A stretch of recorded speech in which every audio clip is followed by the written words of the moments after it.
கோழி வளர்ப்பில் நீங்கள் செய்யும் செலவில் 70% தீவனத்திற்காக மட்டுமே செலவாகிறது என்பது உங்களுக்குத் தெரியுமா?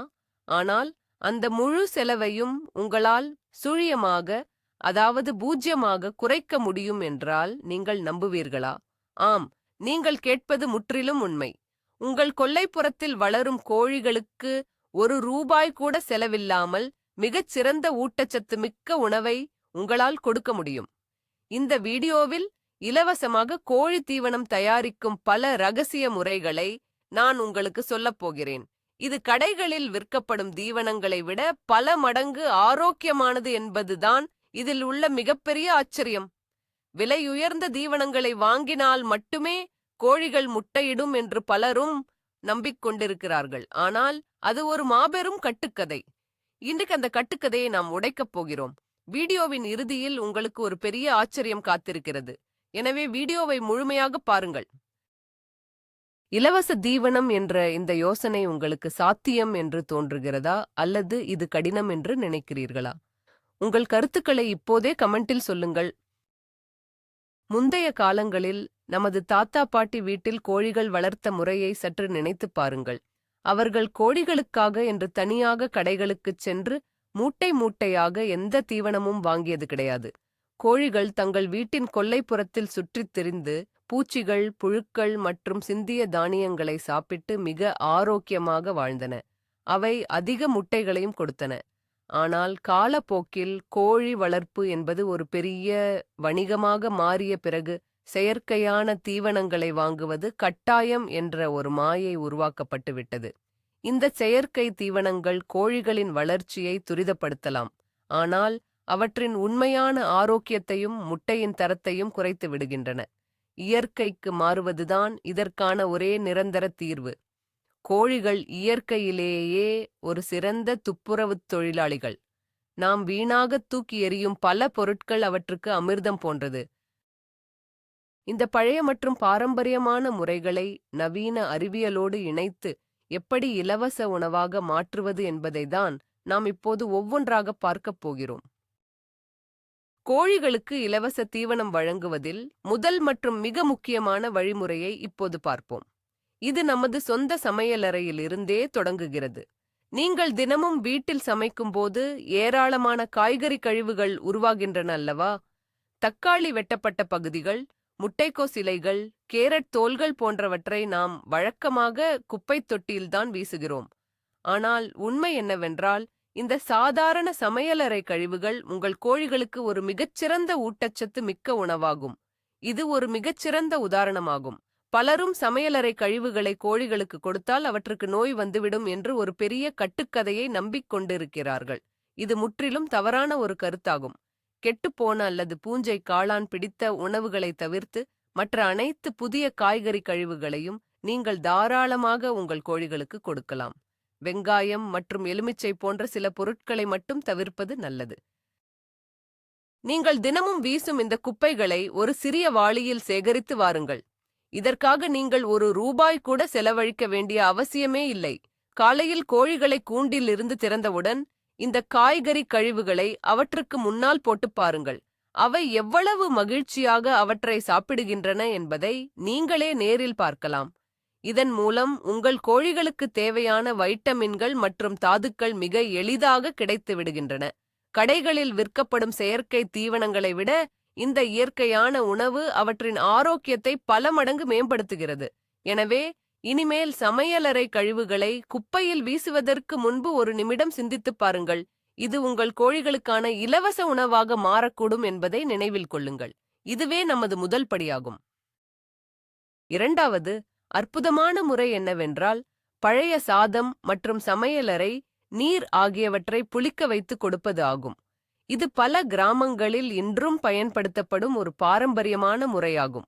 முந்தைய நாள் மீந்த சாதத்தை தூக்கி எறியாமல் அதில் சிறிது தண்ணீர் ஊற்றி இரவு முழுவதும் ஊற வையுங்கள். மறுநாள் காலை அந்த சாதம் லேசாக புளித்து இருக்கும். இந்த புளித்த சாதம் கோழிகளின் செரிமான மண்டலத்திற்கு மிகவும் நல்லது. இதில் இயற்கையான புரோபயாடிக்குகள் உருவாகியிருக்கும். மனிதர்களுக்கு தயிர் எப்படி நன்மையை தருகிறதோ அதே போலத்தான் கோழிகளுக்கு இந்த புளித்த உணவு நன்மையை தருகிறது. இது நமது இரண்டாவது சிறந்த உதாரணமாகும். வெறும் சாதத்தை அப்படியே கொடுப்பதை விட இப்படி புளிக்க வைத்து கொடுப்பதன் மூலம் கோழிகளுக்கு கூடுதல் ஆற்றல் கிடைக்கிறது. இது தவிர அரிசி கழுவிய நீர், பருப்பு கழுவிய நீர் ஆகியவற்றையும் நீங்கள் வீணாக்க வேண்டாம். அவற்றை ஒரு பாத்திரத்தில் சேகரித்து கோழிகளுக்கு குடிநீராக வைக்கலாம் அல்லது தவிடு போன்றவற்றுடன் கலந்து உணவாக கொடுக்கலாம். புளித்த உணவுகள் கோழிகளுக்கு ஒத்துக்கொள்ளாது என்பது ஒரு பெரிய கட்டுக்கதை. உண்மையில் இது அவற்றின் நோய் எதிர்ப்பு சக்தியை பல மடங்கு அதிகரிக்கிறது. உங்கள் வீட்டில் மிஞ்சும் உணவுகளை எப்படி சேமிக்கிறீர்கள் என்பதை பொறுத்து உங்களின் தீவன செலவு பெருமளவு குறையும். இது முற்றிலும் இலவசமான மற்றும் எளிமையான ஒரு வழிமுறையாகும். இதை நீங்கள் உங்கள் வீட்டில் இன்றே முயற்சித்து பார்க்கலாம். கோழிகள் இதை மிகவும் விரும்பி சாப்பிடுவதை நீங்கள் காணலாம். மூன்றாவது மிக முக்கியமான இலவச உணவு ஆதாரம் அசோலா வளர்ப்பு ஆகும். அசோலா என்பது தண்ணீரில் மிதக்கக்கூடிய ஒரு சிறிய வகை பிரணி தாவரமாகும். இதில் புரதச்சத்து மிக அதிக அளவில் நிறைந்துள்ளது. கடைகளில் விற்கப்படும் விலை உயர்ந்த புரதத் தீவனங்களுக்கு இது ஒரு மிகச்சிறந்த மாற்று ஆகும். இதை வளர்ப்பது மிகவும் எளிதானது. உங்கள் வீட்டின் மொட்டை மாடியில் அல்லது கொல்லைப்புறத்தில் ஒரு சிறிய பிளாஸ்டிக் தார்பாலின் குட்டையை அமைத்து இதை எளிதாக வளர்க்கலாம். இதற்கு சிறிதளவு செம்மண் மற்றும் சாணம் மட்டுமே தேவைப்படும். ஒருமுறை இதை வளர்க்க ஆரம்பித்துவிட்டால் அது தினமும் தானாகவே பெருகிக் கொண்டே இருக்கும். இது அசோலாவின் சிறப்பான ஒரு உதாரணமாகவும், அசோலாவை வளர்ப்பதற்கு பெரிய இடம் வேண்டும் அல்லது அதிக செலவு ஆகும் என்று பலர் நினைக்கிறார்கள். அது ஒரு கட்டுக்கதை. ஒரு பழைய டயர் அல்லது உடைந்த வாளியில் கூட உங்களால் அசோலாவை வெற்றிகரமாக வளர்க்க முடியும். தினமும் இதை அறுவடை செய்து நேரடியாக கோழிகளுக்கு கொடுக்கலாம். கோழிகள் இதை மிக மிக விரும்பி சாப்பிடும். அசோலாவை தொடர்ந்து கொடுத்து வந்தால் கோழிகளின் எடை வேகமாக அதிகரிக்கும் மற்றும் அவையிடும் முட்டைகளின் அளவும் பெரிதாக இருக்கும். மேலும் முட்டையின் மஞ்சள் கரு நல்ல அடர்ந்த நிறத்தில் இருக்கும். இவ்வளவு நன்மைகள் கொண்ட அசோலாவை நீங்கள் ஒரு முறை மட்டும் சிறிதளவு முதலீடு செய்து வாங்கிவிட்டால் வாழ்நாள் முழுவதும் உங்களுக்கு இலவச புரத தீவனம் கிடைத்துக்கொண்டே இருக்கும். எனவே உங்கள் கொல்லைப்புறத்தில் ஒரு சிறிய இடத்தை அசோலாவிற்காக ஒதுக்க மறக்காதீர்கள். நான்காவது முறை மண்புழுக்களை பயன்படுத்துவது ஆகும். கோழிகளுக்கு புரதம் மிகவும் அவசியம். இயற்கையான முறையில் கோழிகளுக்கு புரதத்தை வழங்குவதில் மண்புழுக்களுக்கு நிகர் வேறு எதுவுமே இல்லை. இதற்காக நீங்கள் பெரிய அளவில் மண்புழு உரம் தயாரிக்கும் கூடம் அமைக்க வேண்டும் என்ற அவசியமில்லை. உங்கள் வீட்டின் ஒரு மூலையில் குப்பைகள், காய்ந்த இலைகள் மற்றும் சாணத்தை குவித்து வைத்து அதில் சிறிது ஈரப்பதம் இருக்கும்படி பார்த்துக் கொள்ளுங்கள். இயற்கையாகவே அங்கு மண்புழுக்கள் உற்பத்தியாகத் தொடங்கும். அல்லது சிறிதளவு மண்புழுக்களை வாங்கி அதில் விட்டுவிட்டால் அவை பல மடங்காக பெருகிவிடும். இது நமது சிறந்த உதாரணமாகும். கோழிகளை அந்த குப்பை மேட்டின் அருகே விட்டால் போதும். அவை தங்கள் கால்களால் அந்த குப்பைகளை கிளறி உள்ளே இருக்கும் மண்புழுக்களை மிகவும் சுறுசுறுப்பாக தேடி உண்ணும். மண்புழுக்களை கோழிகள் சாப்பிட்டால் அவற்றின் குடலில் புழுக்கள் உருவாகி நோய் வரும் என்று சிலர் பயப்படுகிறார்கள். இது முற்றிலும் தவறான ஒரு கட்டுக்கதையாகும்.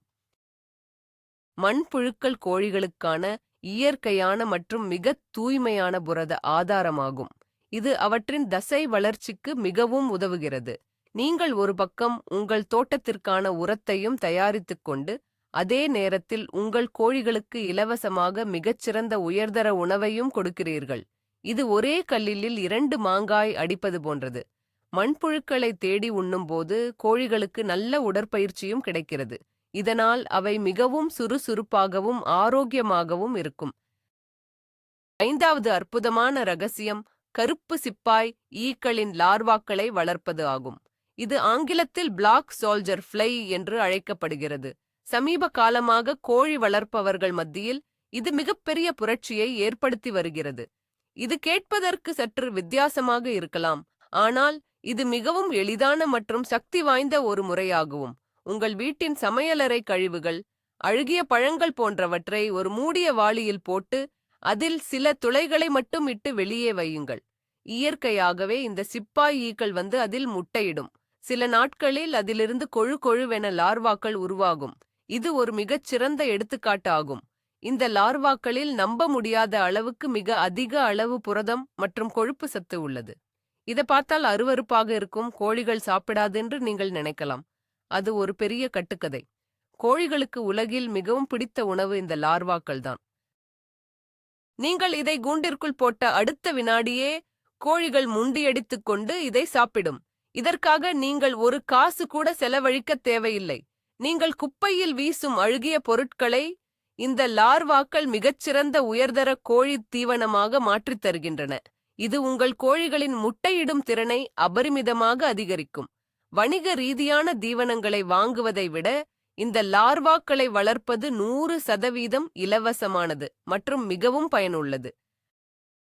6வது வழியைப் பற்றி இப்போது பார்ப்போம். இது மூளைகட்டிய தானியங்களை கோழிகளுக்கு கொடுப்பது ஆகும். வீட்டில் உள்ள சாதாரண தானியங்களை அப்படியே கொடுப்பதை விட அவற்றை முளைகட்டி கொடுப்பதன் மூலம் அதன் சத்துக்கள் பல மடங்கு அதிகரிக்கிறது. கொஞ்சம் கோதுமை, கம்பு அல்லது பச்சை பயறு போன்றவற்றை எடுத்துக்கொள்ளுங்கள். அவற்றை ஒரு நாள் முழுவதும் தண்ணீரில் ஊற வையுங்கள். பின்பு தண்ணீரை வடிகட்டி ஒரு ஈரமான துணியில் கட்டி வையுங்கள். 2 அல்லது 3 நாட்களில் அவை அழகாக முளைத்து வரும். இந்த முளைகட்டிய தானியங்கள்தான் நமது அடுத்த சிறந்த உதாரணமாகும். தானியங்களை அப்படியே கொடுக்கிறதுதான் சிறந்தது. முளைகட்டினால் சத்து போய்விடும் என்று சிலர் நினைக்கலாம். இது ஒரு அறிவியல் பூர்வமற்ற கட்டுக்கதையாகும். தானியங்கள் முளைக்கும்போது அதிலுள்ள வைட்டமின்கள் மற்றும் தாதுக்களின் அளவு பல மடங்கு அதிகரிக்கிறது.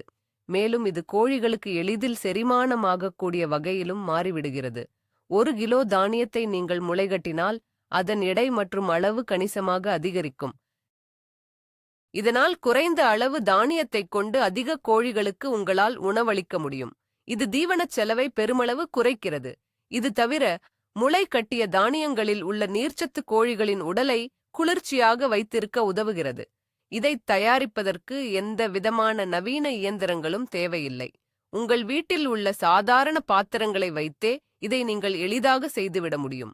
இது மிகவும் மலிவான அதே சமயம் அதிக சத்துள்ள ஒரு உணவு முறையாகும். 7வது மிக எளிய முறை கோழிகளை சுதந்திரமாக மேய விடுவது ஆகும். இதை ஆங்கிலத்தில் ஃப்ரீ ரேஞ்சிங் என்று சொல்வார்கள். நீங்கள் கோழிகளை எப்போதும் கூண்டிற்குள்ளேயே அடைத்து வைக்க வேண்டியதில்லை. தினமும் சில மணி நேரங்கள் உங்கள் கொல்லைப்புறத்தில் அல்லது தோட்டத்தில் அவற்றை சுதந்திரமாக உலவ விடுங்கள். இது ஒரு மிகச் சிறந்த மேலாண்மை உதாரணமாகும்.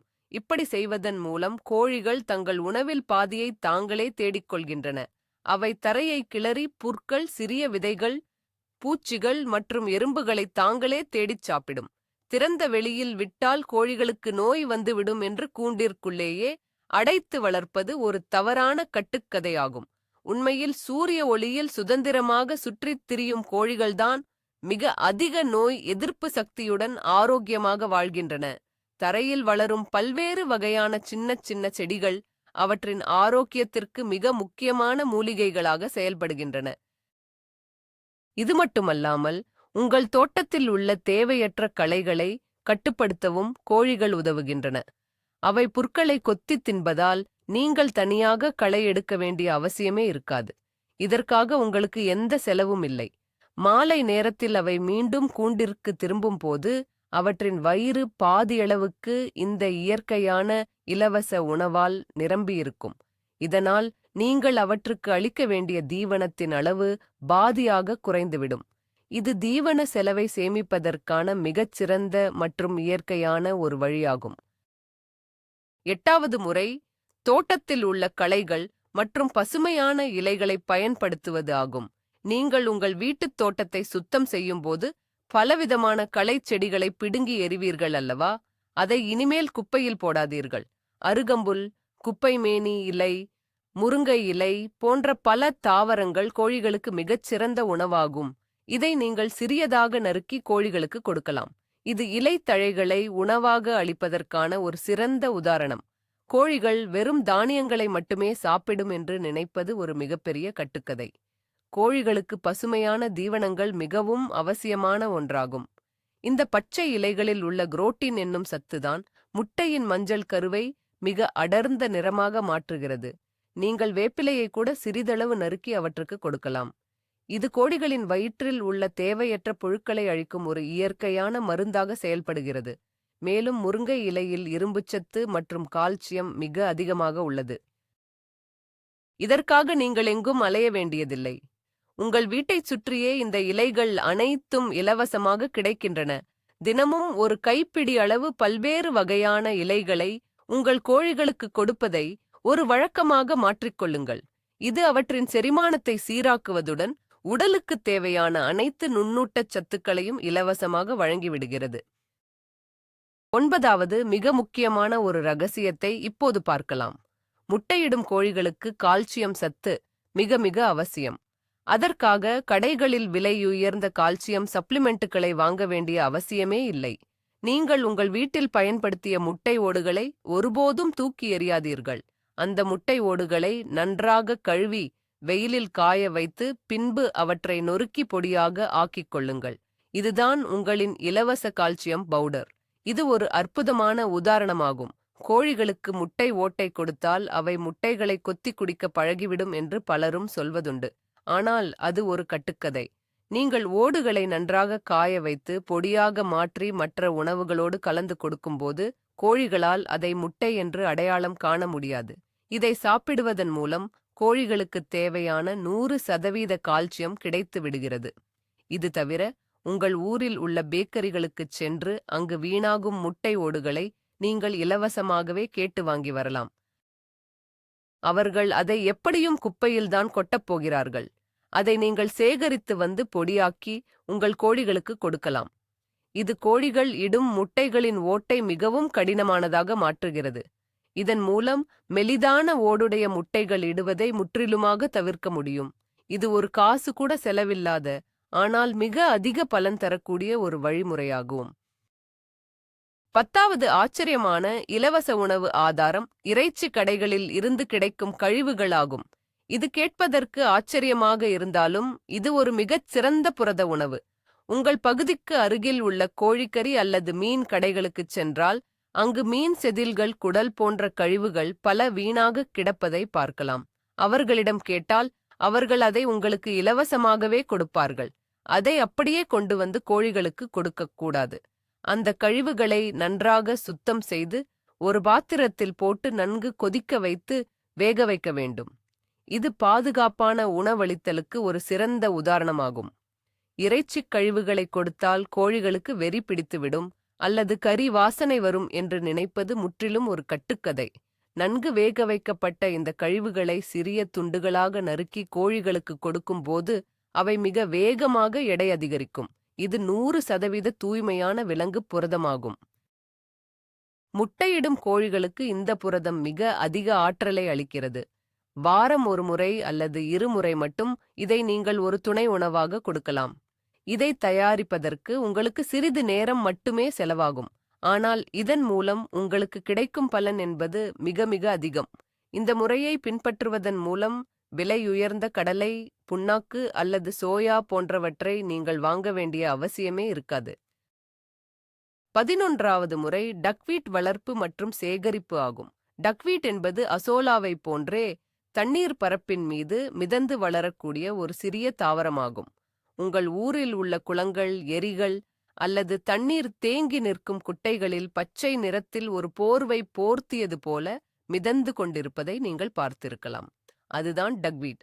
அதை ஒரு வலை மூலமாக எளிதாக வடிகட்டி நீங்கள் இலவசமாகவே எடுத்து வரலாம். இது நீர்வாழ் தாவரங்களை உணவாக பயன்படுத்துவதற்கான ஒரு மிகச்சிறந்த உதாரணமாகும். குளத்திலுள்ள செடிகளை கொடுத்தால் கோழிகளுக்கு சளிப்பிடிக்கும் என்று சிலர் கூறுவது முற்றிலும் ஆதாரமற்ற ஒரு கட்டுக்கதை. உண்மையில் டக்வீட்டில் சுமார் 40% வரை தூய்மையான புரதம் உள்ளது. நீங்கள் இதை சேகரித்து வந்து நல்ல தண்ணீரில் ஒரு முறை அலசிவிட்டு நேரடியாக உங்கள் கோழிகளுக்கு உணவாக கொடுக்கலாம். நீங்கள் விரும்பினால் உங்கள் வீட்டிலேயே ஒரு சிறிய தண்ணீர் தொட்டியில் இதை போட்டு வளர்க்கவும் முடியும். இதற்கு சூரிய ஒளி மட்டுமே போதுமானது. வேறெந்த உரமும் தேவையில்லை. கோழிகள் இதை மிகவும் ஆசையாக சாப்பிடும்.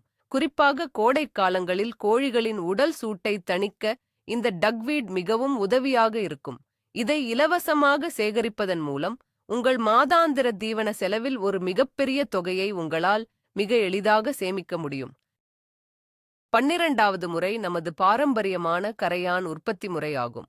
இது நமது முன்னோர்கள் கிராமங்களில் பயன்படுத்திய ஒரு மிகச்சிறந்த தொழில்நுட்பமாகும்.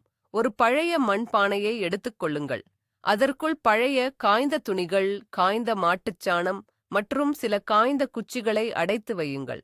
பானையின் வாய்ப்பகுதியில் சிறிது தண்ணீர் தெளித்து உங்கள் கொல்லைப்புறத்தில் தரையை லேசாக தோண்டி இந்த பானையை கவிழ்த்து வையுங்கள். பானையின் மீது ஈரமான சாக்கை போட்டு மூடிவிடுங்கள். சரியாக 24 மணி நேரம் கழித்து அந்த பானையை எடுத்துப் பாருங்கள்.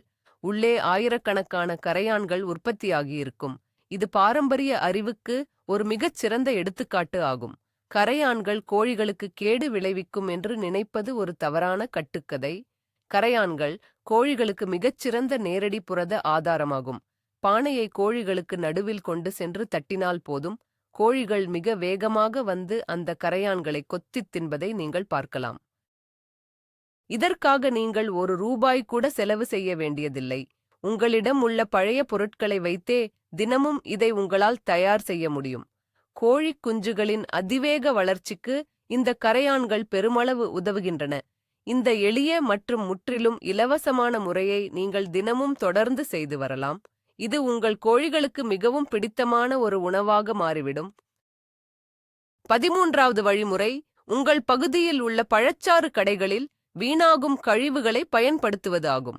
உங்கள் ஊரில் உள்ள ஜூஸ் கடைகளை சற்று கவனித்துப் பாருங்கள். அங்கு தினமும் ஏராளமான ஆப்பிள் தோல்கள், மாதுளை தோல்கள், பப்பாளி விதைகள் மற்றும் தர்பூசணி தோல்கள் வீணாக குப்பையில் கொட்டப்படுகின்றன. கடைக்காரர்களிடம் முன்னதாகவே சொல்லி வைத்து ஒரு வாளியை அங்கு வைத்து விடுங்கள். மாலை நேரத்தில் அந்த வாளியில் உள்ள பழக்கழிவுகளை நீங்கள் இலவசமாகவே உங்கள் வீட்டிற்கு எடுத்து வரலாம். இது ஒரு மிகச் சிறந்த வள மீட்பு உதாரணமாகும். பழக்கழிவுகளை கொடுத்தால் கோழிகளுக்கு வயிற்றுப்போக்கு ஏற்படும் என்று நம்புவது ஒரு கட்டுக்கதை. சிட்ரஸ் பழங்களான எலுமிச்சை அல்லது ஆரஞ்சு தோல்களை மட்டும் தவிர்த்துவிட்டு மற்ற அனைத்து இனிப்பான பழக்கழிவுகளையும் கோழிகள் மிக விரும்பி உண்ணும். தர்பூசணி தோல்களை கோழிகள் எவ்வளவு வேகமாக கொத்தி தின்கின்றன என்பதை நீங்கள் பார்த்தால் ஆச்சரியப்படுவீர்கள். பழங்களில் உள்ள இயற்கையான சர்க்கரை கோழிகளுக்கு உடனடி ஆற்றலை வழங்குகிறது. மேலும் இதில் உள்ள பலவிதமான வைட்டமின்கள் கோழிகளின் நோய் எதிர்ப்பு சக்தியை அதிகரிக்கின்றன. கொழுத்த கோடை காலங்களில் கோழிகளுக்கு தேவையான நீர்ச்சத்தை இந்த பழக்கழிவுகள் மிகவும் சுலபமாக ஈடு செய்கின்றன. எந்தவிதமான உழைப்பும் செலவும் இல்லாமல் உயர்தரமான தீவனத்தை நீங்கள் இப்படி எளிதாக பெற்றுக்கொள்ள முடியும். 14வது ரகசியம், உணவகங்கள் மற்றும் பேக்கரிகளில் வீணாகும் பொருட்களை சேகரிப்பதாகும்.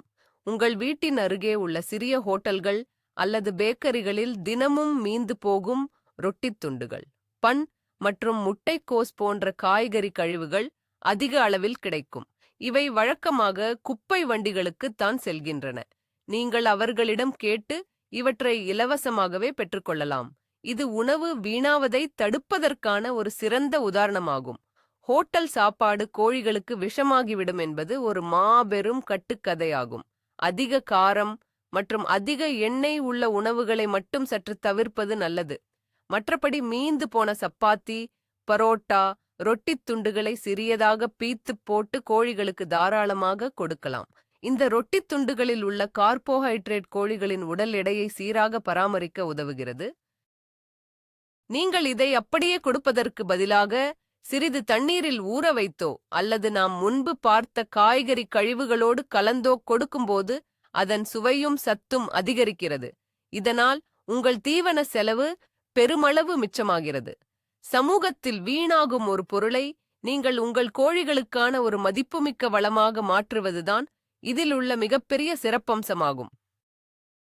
15வது சுவாரஸ்யமான முறை, கோழிகளுக்கென்றே பிரத்யேகமாக ஒரு குப்பை மேட்டை உருவாக்குவது ஆகும். இது ஒரு மிகச் சிறந்த தந்திரமாகும். உங்கள் தோட்டத்தின் ஒரு மூலையில் ஒரு வட்டமான பகுதியை தேர்ந்தெடுங்கள். உங்கள் வீட்டின் அனைத்து கரிம கழிவுகளையும், அதாவது காய்ந்த இலைகள், சமையலறை குப்பைகள், புற்கள் போன்ற அனைத்தையும் அந்த இடத்தில் மட்டும் தொடர்ந்து குவித்து வாருங்கள். அந்த இடத்தில் எப்போதுமே சிறிது ஈரப்பதம் இருக்கும்படி தண்ணீர் தெளித்து வாருங்கள். இது கோழிகளுக்கான இயற்கையான உணவு விடுதிக்கு ஒரு சிறந்த உதாரணமாகும். குப்பை மேடு கோழிகளுக்கு நோயை உருவாக்கும் என்று நினைப்பது ஒரு தவறான கட்டுக்கதை. இயற்கையிலேயே குப்பைகளை கிளறி உணவை தேடுவதுதான் கோழிகளின் அடிப்படை குணம். இந்த குப்பை மேட்டில் பலவிதமான மண்புழுக்கள், வண்டுகள் மற்றும் சிறிய பூச்சிகள் தானாகவே உற்பத்தியாகத் தொடங்கும். நீங்கள் தினமும் காலையில் கோழிகளை இந்த குப்பை மேட்டின் அருகில் விட்டால் போதும். அவை நாள் முழுவதும் அந்த குப்பைகளை கிளறி தங்களுக்குத் தேவையான அனைத்து உணவுகளையும் தாங்களே தேடி எடுத்துக்கொள்ளும். இதன் மூலம் அவை மிகவும் பிஸியாகவும் சுறுசுறுப்பாகவும் இருக்கும். மேலும் அவை குப்பைகளை தொடர்ந்து கிளறுவதால் அந்த குப்பைகள் மிக விரைவில் மட்கி உங்களுக்கான மிகச்சிறந்த இயற்கை உரமாக மாறிவிடும். இது எந்த செலவும் இல்லாத ஒரு நிரந்தரமான உணவு சுழற்சி முறையாகும். 16வது முறை பருவகாலங்களுக்கு ஏற்ப கோழிகளின் உணவை திட்டமிடுவது ஆகும். இலவச உணவு என்பது வருடம் முழுவதும் ஒரே மாதிரியாக இருக்காது. மழைக்காலங்களில் உங்கள் வீட்டைச் சுற்றி ஏராளமான புற்கள் மற்றும் பூச்சிகள் கிடைக்கும். அந்த நேரத்தில் நீங்கள் அவற்றை சுதந்திரமாக மேய விடலாம். ஆனால் கோடை காலங்களில் புற்கள் காய்ந்துவிடும். அப்போது நீங்கள் அசோலா மற்றும் நீர்வாழ் தாவரங்களான டக்வீட் போன்றவற்றை அதிகம் பயன்படுத்த வேண்டும். இது பருவநிலை மேலாண்மைக்கு ஒரு சிறந்த உதாரணம். கோழிகளுக்கு பருவநிலைக்கு ஏற்ப உணவு மாற்றத் தேவையில்லை என்பது ஒரு தவறான கட்டுக்கதையாகும்.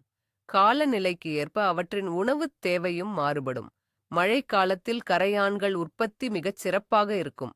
அதனை நீங்கள் அதிகமாக பயன்படுத்தலாம். குளிர்காலங்களில் கோழிகளுக்கு உடல் வெப்பத்தை சீராக வைத்திருக்க அதிக ஆற்றல் தேவைப்படும். அப்போது நீங்கள் வீணான ரொட்டித் துண்டுகள் மற்றும் முளைகட்டிய தானியங்களை சற்று அதிகமாக கொடுக்கலாம். இப்படி ஒவ்வொரு பருவத்திற்கும் ஏற்ப உங்கள் ஊரில் இலவசமாக கிடைக்கும் உணவு ஆதாரங்களை மாற்றி மாற்றி கொடுக்கும்போது கோழிகளின் ஆரோக்கியம் எந்த காலநிலையிலும் பாதிக்கப்படாமல் சிறப்பாக இருக்கும். எந்த பருவ காலமாக இருந்தாலும் ₹1 கூட செலவில்லாமல் அதற்கேற்ப இலவச உணவை உங்களால் திட்டமிட்டு வழங்க முடியும் என்பதே இதிலுள்ள சிறப்பம்சமாகும். 17வது முறை முருங்கை மற்றும் அகத்தி விதைகளை உணவாக பயன்படுத்துவது ஆகும். கிராமப்புறங்களில் பல வீடுகளில் முருங்கை மற்றும் அகத்தி மரங்கள் சாதாரணமாக வளர்க்கப்படுகின்றன. இந்த மரங்களிலிருந்து அதிக அளவில் கிடைக்கும் காய்கள் காய்ந்து விதைகளாக தரையில் உதிரும். அவற்றை நாம் பெரும்பாலும் கண்டுகொள்வதில்லை. ஆனால் இந்த விதைகள் கோழிகளுக்கு ஒரு மிகச்சிறந்த கொழுப்பு மற்றும் புரத ஆதாரமாகும். இது உள்ளூர் வளங்களை பயன்படுத்துவதற்கான சிறந்த உதாரணம். விதைகள் கடினமாக இருப்பதால் கோழிகளால் செரிக்க முடியாது என்பது ஒரு கட்டுக்கதையாகும். கோழிகளின் இரைப்பையில் சிறிய கற்கள் இருக்கும். அவை இந்த விதைகளை எளிதாக அரைத்து செரிமானம் செய்துவிடும். நீங்கள் இந்த விதைகளை சேகரித்து தேவைப்பட்டால் லேசாக வறுத்து அல்லது சிறியதாக உடைத்து கோழிகளுக்கு கொடுக்கலாம். குறிப்பாக அகத்தி விதைகளில் உள்ள சத்துக்கள் கோழிகளின் எலும்பு வளர்ச்சிக்கு மிகவும் உதவுகின்றன. இது கடைகளில் விற்கப்படும் விலை உயர்ந்த எண்ணெய் வித்துக்களுக்கு நிகரான ஒரு மிகச்சிறந்த மாற்று உணவாகும்.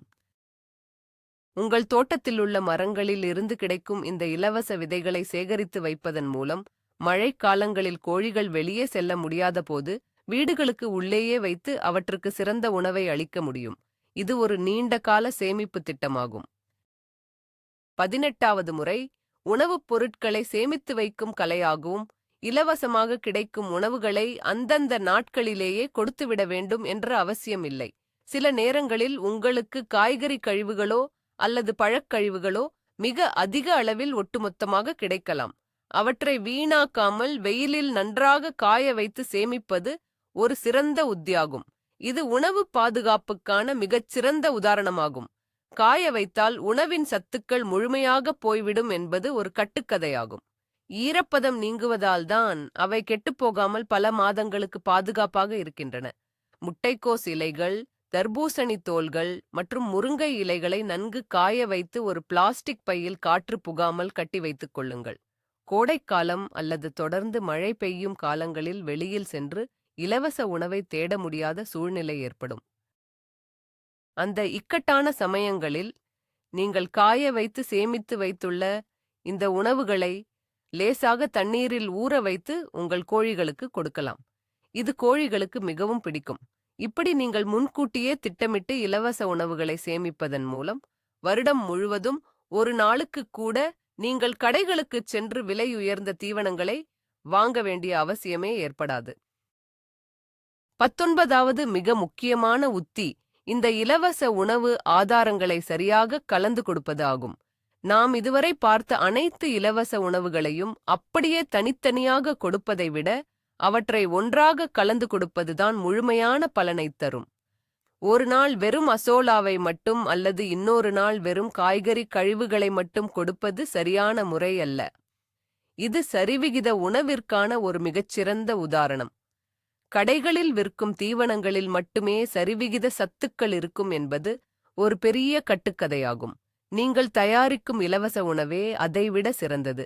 காலையில் சற்று காய்கறி கழிவுகள், மதியம் மூளைகட்டிய தானியங்கள், மாலையில் சிறிது அசோலா அல்லது மண்புழுக்கள் என கலந்து கொடுங்கள். எல்லாவற்றையும் ஒரு பாத்திரத்தில் ஒன்றாக போட்டு அதனுடன் முட்டை ஓடு பொடியையும் தூவி நன்றாக பிசைந்து உங்கள் கோழிகளுக்கு பரிமாறுங்கள். இப்படி பலவிதமான உணவுகள் கலந்து இருக்கும்போது கோழிகள் மிக அதிக ஆர்வத்தோடு அவற்றை சாப்பிடும். ஒரு உணவில் இல்லாத சத்துக்கள் மற்றொரு உணவின் மூலம் அவற்றுக்கு ஈடு செய்யப்படும். இது உங்களின் சொந்த வீரியமான கோழித் தீவனமாக மாறிவிடும். இதற்காக நீங்கள் ஒரு காசு கூட செலவழிக்கவில்லை என்பதை நினைவில் கொள்ளுங்கள். ஆனால் இதன் தரமோ கடைகளில் கிடைக்கும் 1000 ரூபாய் தீவனத்தை விட பல மடங்கு மேலானது. 20வது மற்றும் இறுதி முறை மீன் மார்க்கெட் கழிவுகளை பயன்படுத்துவது ஆகும். நீங்கள் வசிக்கும் பகுதிக்கு சற்று அருகில் மீன் மார்க்கெட் இருந்தால் அது உங்களுக்கு கிடைத்த ஒரு பெரிய வரப்பிரசாதம் ஆகும். அங்கு தினமும் பல கிலோ கணக்கில் மீன் செதில்கள், தலைகள் மற்றும் குடல்கள் வீணாக தூக்கி எறியப்படுகின்றன. அவற்றை நீங்கள் இலவசமாகவே கேட்டு வாங்கி வரலாம். இது கடல் உணவுகளை பயன்படுத்துவதற்கான ஒரு சிறந்த உதாரணமாகும். மீன் கழிவுகளை கோழிகள் சாப்பிடாது என்று நினைப்பது ஒரு தவறான கட்டுக்கதை. உண்மையில் மீன் கழிவுகளில் அதிக அளவு ஒமேகா 3 கொழுப்பு அமிலங்கள் உள்ளன. இந்த மீன் கழிவுகளை அப்படியே கொடுக்காமல் ஒரு பெரிய பாத்திரத்தில் போட்டு நன்கு வேக வைக்க வேண்டும். வேக வைத்த கழிவுகளை மற்ற சமையலறை கழிவுகள் அல்லது புளித்த சாதத்துடன் கலந்து கொடுக்கலாம். இதை சாப்பிடும் கோழிகள் இடும் முட்டைகளில் இயற்கையாகவே ஒமேகா 3 சத்து அதிகமாக இருக்கும். இது போன்ற சத்து நிறைந்த முட்டைகளை சந்தையில் அதிக விலைக்கு விற்கிறார்கள். ஆனால் நீங்கள் அதை முற்றிலும் இலவசமாக உங்கள் வீட்டின் கொல்லைப்புறத்திலேயே தயாரித்து விடுகிறீர்கள். இந்த மீன் கழிவுகளை வாரம் ஒரு முறை உங்கள் கோழிகளுக்கு ஒரு சிறப்பு விருந்தாக நீங்கள் கொடுக்கலாம். இது கோழிகளின் எடையை மிக விரைவாக அதிகரிப்பது மட்டுமல்லாமல் அவற்றின் இறகுகளையும் மிக பளபளப்பாக மாற்றுகிறது. இது ஒரு மிகச்சிறந்த மாற்றுத் தீவனமாகும். நாம் இதுவரை பார்த்த இந்த 20 வழிகளும் வெறும் தகவல்கள் அல்ல. இது உங்கள் கொல்லைப்புற கோழி வளர்ப்பை அடுத்த கட்டத்திற்கு கொண்டு செல்லும் மிகச்சிறந்த ரகசியங்கள். கடைகளில் விற்கும் விலையுயர்ந்த தீவனங்களை நம்பியிருப்பதை விட நமது வீட்டைச் சுற்றி இலவசமாக கிடைக்கும் பொருட்களை வைத்து கோழிகளை வளர்ப்பதுதான் உண்மையான விவசாயம். இதில் ஒரு மிகப்பெரிய திருப்புமுனை என்னவென்றால், இந்த இயற்கை உணவுகளை சாப்பிடும் கோழிகளுக்கு எந்தவிதமான நோய்களும் எளிதில் வராதென்பதுதான். அவை இயற்கையோடு இணைந்து வாழ்வதால் 100% ஆரோக்கியமாக இருக்கும். உங்கள் தீவனச் செலவு முற்றிலுமாக சுழியமாக குறைந்து விடுவதால் நீங்கள் விற்கும் ஒவ்வொரு முட்டையும் உங்களுக்கு முழுமையான லாபத்தை மட்டுமே தரும். இதுதான் உண்மையான வெற்றி. இனிமேல் உங்கள் சமையலறை குப்பைகளையோ அல்லது தோட்டத்தின் களைகளையோ வீணாக்க மாட்டீர்கள் என்று நம்புகிறேன். இந்த வீடியோ உங்களுக்கு மிகவும் பயனுள்ளதாக இருந்திருக்கும் என நினைக்கிறேன். இந்த தகவல்கள் உங்களுக்கு பிடித்திருந்தால் மறக்காமல் இந்த வீடியோவிற்கு ஒரு லைக் கொடுங்கள். நமது சேனலை சப்ஸ்கிரைப் செய்து கொள்ளுங்கள். நான் உங்களிடம் ஒரு சிறிய கேள்வி கேட்க விரும்புகிறேன். இந்த 20 வழிகளில் நீங்கள் எந்த முறையை உங்கள் வீட்டில் நாளை முதலே முயற்சி செய்யப் போகிறீர்கள்? அசோலாவா, சமையலறை கழிவுகளா அல்லது கரையான்களா? உங்கள் பதிலை கீழே கமெண்டில் அவசியம் சொல்லுங்கள். நாம் அனைவரும் அங்கே விவாதிக்கலாம். உங்கள் நேரத்திற்கு மிக்க நன்றி.